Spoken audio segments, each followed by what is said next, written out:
There's two basic types of tumbling media, some that we call wet and some that we call dry. So we're gonna go into a little bit of that. Wet tumbling media are basically abrasives bonded together in some sort of bonding matrix. There's several different types of bonding matrices. There are ceramic, there's plastic, there's synthetic, and then there's variants of those. Plastics. Some of them they can make them where they're heavier and stuff like that.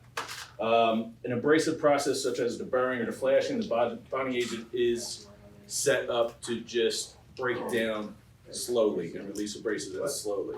All right, the way you get aggression with the different bonds is that bonding matrix and how quickly it releases the abrasives into the process. That's all those medias are. They're just preformed shapes of abrasive medias that are designed to shrink down and release abrasive in the process, because that's what does it. That's what does the work. The compounds provide cleanliness to the process. They help facilitate the finish, and they also help extend the media life. All right, because what happens, like I saw it upstairs, what happens, the media will get all clogged with garbage, it gets glazed over, and then it doesn't break down anymore, and now you're just tumbling it down rocks, and I'll just take a rock from outside. So that is really where that compound comes into play. But you can also get different finishes with that. And you need different compounds for if you're looking to burnish something, or you need a mild acid compound to brighten something up. Those will all play in that. There's not as many different compounds as there are media. We carry maybe about probably a total between powder, probably about 20 between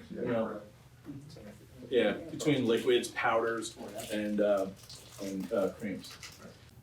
As you can see, they come in a lot of different shapes and sizes. Media selection is where kind of the art and science match.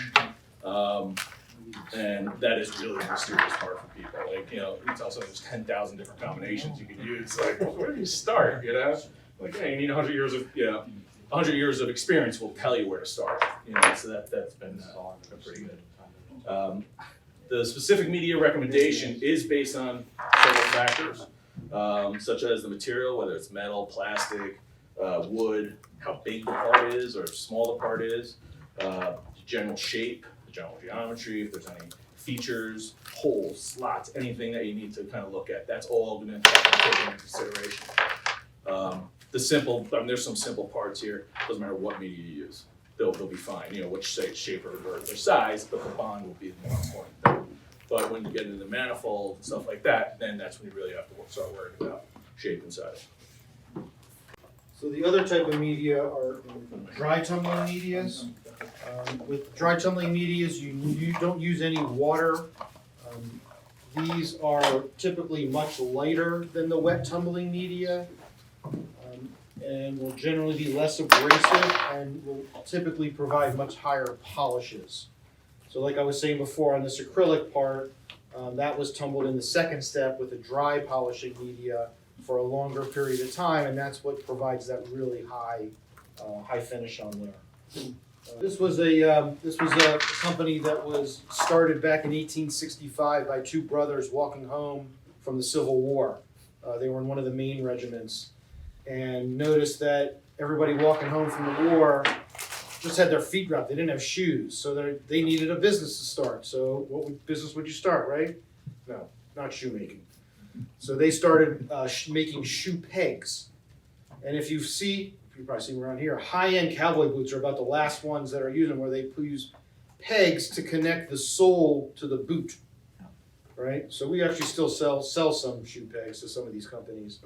But over the years, those pegs were adjusted in shape and size to provide polishing and abrasiveness, typically on plastic parts, but also on metal parts. And so I'll talk about creams in a second.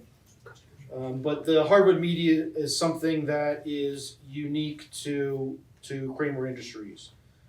We are the only seller of hardwood media, certainly in the Western Hemisphere, and there is only one manufacturer in the world. The mill that we were going to buy in New Hampshire was the second to last manufacturer in the world. We had a handshake deal to buy that mill 5 years ago, February. On our way driving home from New Hampshire to New York, we got a call that the mill was on fire and burning to the ground. We'd be happy to share the drone video of that fire. It was spectacular. It was a really was. spectacular fire. The other types of dry abrasives are in these bags over here. These are various kinds of loose grits like corn cob, walnut shell, aluminum oxide, things like that. And these are oftentimes used to provide light cleaning or polishing. So because they're not heavy like some of these other medias that we pass around, these wet medias, some of those have some heft to them. These really are just kind of to provide like light surface finishing. So if you needed to remove some real light oxidation off of a part, you might tumble it with some walnut shell or some aluminum oxide.